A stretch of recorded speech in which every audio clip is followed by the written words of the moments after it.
Trápia vás tmavé kruhy pod očami či papierová pokožka? Polynukleotidy sú dnes často skloňovaným slovom v estetickej medicíne a prinášajú nový pohľad na regeneratívnu medicínu. Tvorba nového kolagénu sa stimuluje prostredníctvom opravy DNA bunky fragmentami DNA zo spermíliu lososa. Omladená bunka môže produkovať kvalitný kolagén.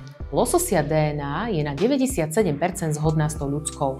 Keď mi tento produkt prvýkrát asi pred rokom a pol priniesli na kliniku, znelo mi to ako sci-fi. No funguje to. Dnes už mám viacero produktov z lososích gonát. Na očné okolie je veľmi obľúbený produkt Lumi-Eyes a Nucleotid Boostre na tvár a krk. Efektom je zlepšenie kvality pokožky, vybielenie očného okolia či tlmenie rúžovky. Pôsobia protizápalovo, majú hojivý, regeneračný a hydratačný účinok. Materiál vpravujeme metódou mezoterapie, jemnou ihličkou okolo oka ručne a celotvárovo pomocou vitaliniektora. Efekt však nie je okamžitý ako u všetkých metód regeneratívnej medicíny. Musia sa najprv naštartovať vlastné mechanizmy a to trvá zhruba mesiac, kedy je vhodné aj opakovanie procedúry. Tento proces opakujeme jedenkrát ročne. Túto metódu využívame ako ekvivalent u klientov, u ktorých je kvôli opuchom kontraindikovaná výplň kruhov pod očami kyselinou. Priebeh zákroku si môžete pozrieť na našom profile na sociálnych sieťach. Objednajte sa na bezplatnú konzultáciu osobne